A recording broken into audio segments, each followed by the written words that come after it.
nahageze mvuye muri Ukraine mu mujyi bita Lviv, ni nk'umujyi wa kabiri wa Ukraine. Umujyi waba uri mu mijyi muri iyi minsi yaba yibasiwe n'ingabo z'Uburusiya kuva Uburusiya bugabye ibitero ku gihugu cya Ukraine? Oya, niwo mujyi kugeza ubutekanye abantu bose bari kuganamo, ntago uri mu gace kari muri turiya duce bari kurwaniramo. Gerageza utubwire mbere yuko mufata icyemezo cyo gufata inzira mukajya mu gihugu cya Polonye aho kugeza ubu ngubu mwahungiye, ibintu byari byifashe gute? Ese abanyarwanda mubana mu gihugu cya Ukraine bangana bate? Kugira ngo dufate icyemezo cyo gusohoka Ukraine, ni uko mu ijoro ryo kuwa gatatu ahagana mu gitondo nibwo barashe.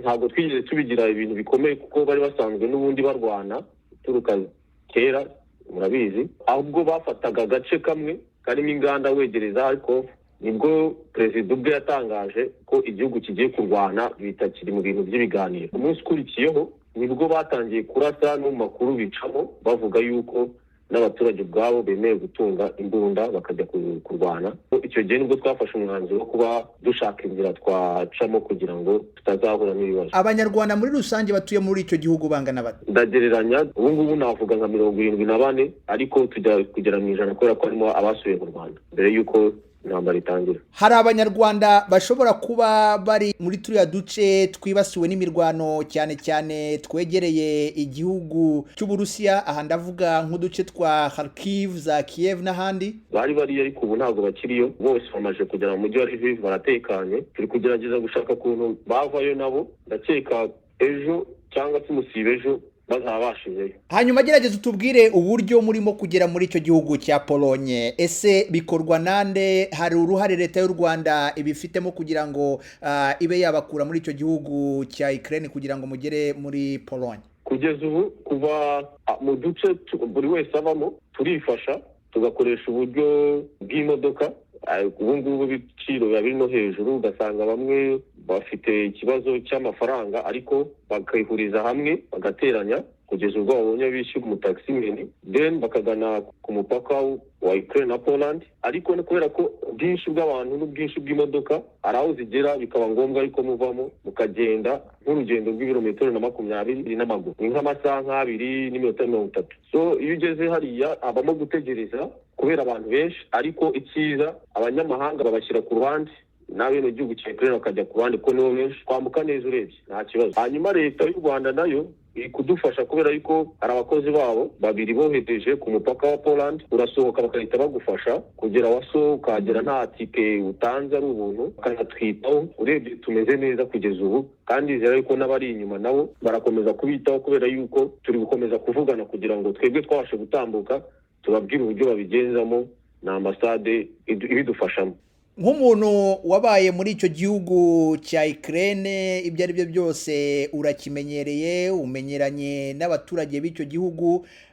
Uburusiya bumaze gutangaza ko bugiye kugaba ibyo bitero, abaturage baho mwavuganye babyakiriye gute?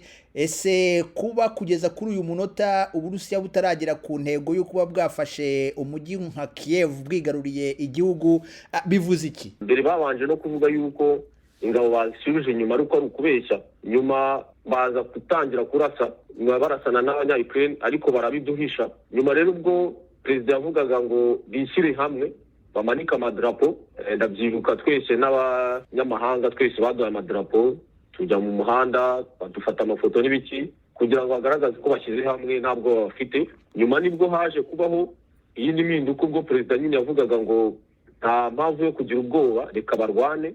Hanyuma kugeza ubu Russia yo ntabwo irabasha gufata Kiev kubera yuko Ukraine yishyize hamwe, bari kurwana kandi bakora uko bashoboye kugira ngo uduce tumwe na tumwe batadufata, n'ubwo harimo utwo bafashe, ariko ibyo byose bakabikora hari intego bafite, kubera ko murabizi yuko ari indi ntambara igeze kubaho muri za 2014 ari itewe n'uwo perezida wari uriho. so rero niyo makosa bashaka gukosora.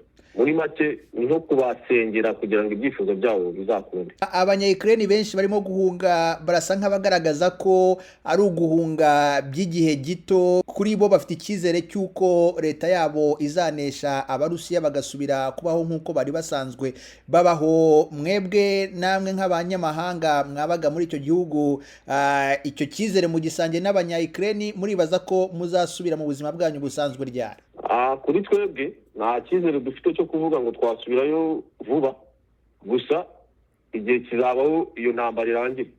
Icyo cyizere cyo kirahari, kuko kugeza ubu bari kuvuga ko bashaka ibiganiro, badashaka gukomeza kurwana, kuko kuri kote zombi hari abasirikare bari gupfa. Mwibaza ko aho ngaho mu gihugu cya Pologne muzahamara igihe kingana iki, cyangwa se hari gahunda yo kubacyura mugasubira mu Rwanda? Ntacyo twibazamo cyo kuvuga ngo twamara igihe kingana gute, kuko muri pasiporo zacu bashyizeho iminsi 15. Ubwo niyo minsi 15 nyine. Bivuze ko nyuma y'iminsi 15 ubwo leta y'u Rwanda iri muri gahunda yo kuba yabacyura mu gihugu?